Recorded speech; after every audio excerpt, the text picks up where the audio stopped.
ओम श्री शिवाय नमस्तुभ्यम दोस्तों। मैं शिविका आप सभी का आपके अपने यूट्यूब चैनल शिव नंदिनी शिविका में हार्दिक स्वागत करती हूँ। आज का ये ज्योतिष वीडियो कुंभ राशि वालों के लिए बेहद ही खास होने वाला है। क्यों? क्योंकि आज हम इस वीडियो के माध्यम से 3 महीनों की, जी हाँ बिल्कुल, अप्रैल, मई और जून महीने की प्रेडिक्शंस को ना सिर्फ समझेंगे बल्कि उसको जानेंगे भी कि आखिर कौन से बड़े और नए बदलाव आपके लिए प्रतीक्षा कर रहे हैं। शादी आखिर कब होगी, विवाह कब फिक्स होगा, नौकरी नहीं है तो नौकरी आखिर कब मिलेगी तथा नौकरी में प्रमोशन होगी या नहीं होगी, और अगर प्रमोशन है तो आखिर किस महीने में होगी। इन 3 महीनों के दौरान मेरा इनकम ज्यादा होने वाला है या फिर ज्यादा खर्च, सब कुछ दोस्तों नवग्रह इस 3 महीनों में आपको क्या फल देने में सक्षम होंगे, सब कुछ डिटेल में जानेंगे। पर उससे पहले ये भी जान लीजिए कि ये प्रेडिक्शंस आपकी जन्म की राशि चंद्र राशि पर आधारित है। दोस्तों जैसे ही अप्रैल महीना शुरू होगा तो नवग्रहों की स्थिति कुछ इस प्रकार से रहेगी जैसे कि आप यहाँ पर देख पा रहे हैं। राशि पे आपके विराजमान रहेंगे शनिदेव, सेकंड हाउस में होंगे सूर्य के साथ में देवगुरु बृहस्पति, जबकि थर्ड हाउस में विराजमान रहेंगे आपके शुक्र, बुध और राहु, जबकि फिफ्थ हाउस में होंगे मंगल देव और नवम स्थान में विराजमान होंगे आपके केतु। अब पहले अप्रैल की बात करेंगे, फिर मई की, फिर जून की। दोस्तों शनिदेव आपके फर्स्ट हाउस में विराजमान है और इन 3 महीनों के अंदर ये अपना घर नहीं चेंज करने वाले हैं। और आपको तो ज्ञात ही होगा कि आपके राशि का 7.5 का दूसरा चरण चल रहा है। शनि की ये स्थिति एकांत प्रियता बढ़ाएगी आप में, मतलब आप भीड़ से हटकर रहना पसंद करोगे। गॉसिप करना, किसी की बुराई करना, ये सब करना आपको पसंद नहीं होगा। आप अपने आप को प्रपंचों से दूर रखना चाहेंगे। यदि आप इस बीच किसी से पहली बार भी मिलते हैं या कोई आपसे पहली बार मिलता है तो सामने वाले पर आपके व्यक्तित्व का बड़ा ही गहरा प्रभाव पड़ेगा। शनिदेव फर्स्ट हाउस में है परंतु 7.5 की वजह से आपको उसका मिला जुला प्रभाव ही मिल रहा है। जैसे कि आप कोई नई चीज में इन्वेस्ट करना चाहते हैं या खुद के लिए कोई स्टेप लेना चाहते हैं पर आपको उसमें डाउट हो ही जाता है। सेल्फ कॉन्फिडेंस आपका कभी बहुत बढ़ जाता है तो कभी मीडियम में आ जाता है, और ऐसे में आप कुछ यूं सोचते हैं कि होगा भी तो अच्छा है और अगर नहीं होगा तो भी ठीक है। ओवरऑल अगर देखा जाए तो आप इन 3 महीनों के अंदर प्रैक्टिकली चीजों को बहुत ही ज्यादा एक्सेप्ट करने वाले हैं। दोस्तों आपकी राशि पे शनिदेव विराजमान है, यानी जाहिर सी बात है आपके मन पर इसका प्रभाव पड़ेगा और जरूर ओवर थिंकर तो आपको बना ही देंगे आपके शनिदेव। और एक बात, पूजा पाठ में आपका मन जरूर लगने लग जाएगा अगर नहीं लगा है अब तक तो। और एक चीज, अगर ऐसा कुछ हुआ है तो आप इसे कमेंट्स करके हमारे साथ अवश्य शेयर कीजिएगा कि जनवरी महीने के बाद से आपकी जो रुचि है वो पूजा पाठ के अंदर ज्यादा से ज्यादा बढ़ती हुई आपको नजर आ रही है। तो अगर ऐसा कुछ हुआ है तो कमेंट्स करके आप हमें अवश्य बताइएगा।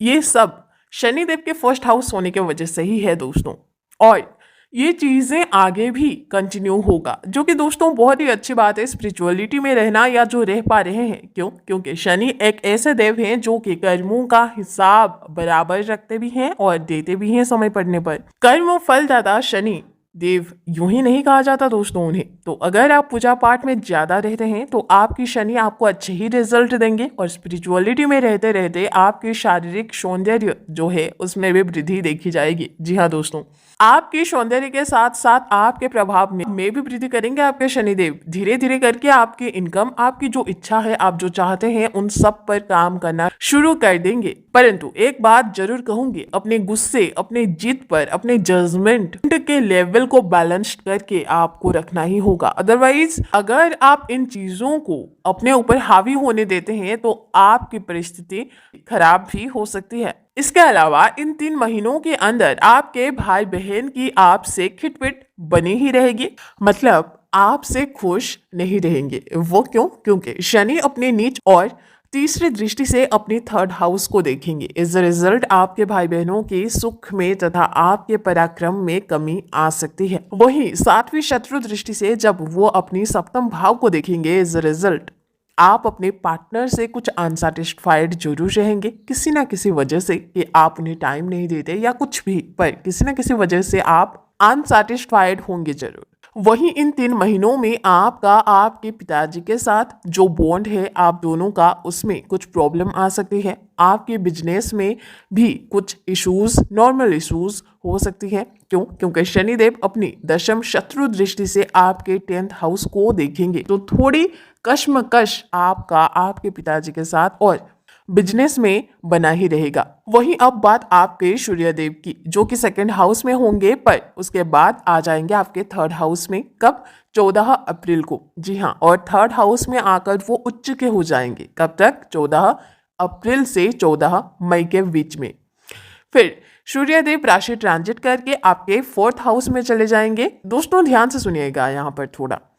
14 अप्रैल से पहले पहले आपके धन तथा कुटुंब सुख में आपके सूर्य वृद्धि कराएंगे, यानी कि आपकी इनकम बढ़ सकती है। आपके रिलेटिव्स आपके किसी काम में काम आएंगे, जिसके वजह से आप उनसे बहुत खुश हो सकते हैं। परंतु लव पार्टनर या लाइफ पार्टनर से अनसेटिस्फेक्शन का जोन बना ही रहेगा। 14 अप्रैल के बाद जब सूर्य आपके 3rd हाउस में आकर उच्च के हो जाएंगे, तो आपको अपने भाई बहनों से बहुत सारा सपोर्ट मिलेगा।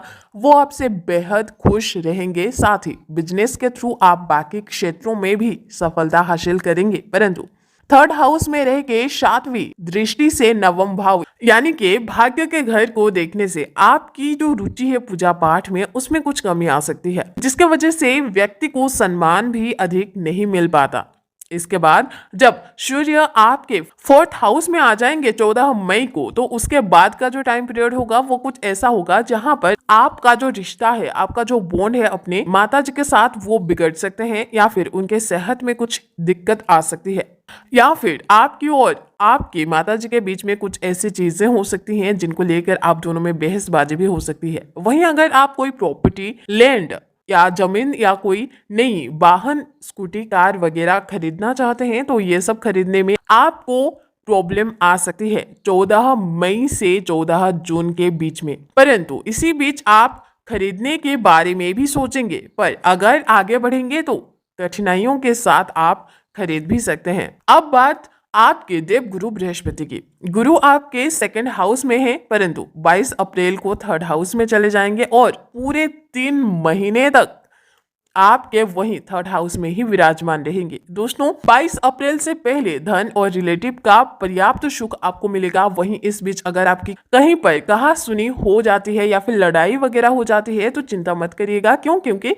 इससे आपको ही बेनिफिट होगा, और ऐसा इसलिए भी क्योंकि गुरु तब आपके 5वीं तथा उच्च दृष्टि से आपके 6ठे घर को देखेंगे। एज अ रिजल्ट आपकी जो एनिमीज हैं, जो आपके शत्रु हैं, वो आपके खिलाफ कुछ भी करने से पहले 100 बार एक तो सोचेंगे, और अगर गलती से भी कुछ कर लेंगे तो वहां पर वो खुद ही फंस जाएंगे अपनी जाल में। और एक गुड न्यूज, जो आपकी बॉन्ड आपके पिताजी के साथ अच्छी नहीं थी, वो अब अच्छा बनने लगेगा, यानी कि आप दोनों के बीच में एक अच्छा बॉन्ड क्रिएट होना शुरू हो जाएगा। यानी 22 अप्रैल के पहले पहले आपका अपने पिताजी के साथ जो बॉन्ड था उसमें सुधार होगी, और अगर आपके पिताजी के सेहत में कुछ दिक्कत थी तो उसमें भी सुधार आने लगेगी। साथ ही बिजनेस में भी पर्याप्त सक्सेस आपको मिलेगी। वहीं 22 अप्रैल के बाद की अगर हम बात करें, तो उसमें जिनकी शादी नहीं हुई थी उन्हें एक अच्छा पार्टनर मिलने की पॉसिबिलिटीज बन रही है। जी हाँ, क्योंकि गुरु अपनी 5वीं दृष्टि से आपके 7th आपके विवाह के घर को देखेंगे। एज अ रिजल्ट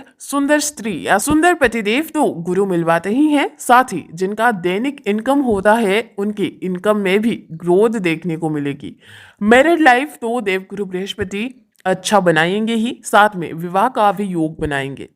वहीं गुरु के 9वीं दृष्टि से स्वराशि में एकादश भाव, यानी कि आय को, आमदनी के घर को देखने की वजह से आपकी आय में भी वृद्धि होने की पॉसिबिलिटीज पूरी बनती हुई दिखाई दे रही है। जिनके पास नौकरी नहीं है, या जो प्रमोशन मिलने की वेट कर रहे थे, या जो अपने बिजनेस में ग्रोथ चाह रहे थे, तो उन्हें 22 अप्रैल के बाद मिल सकता है।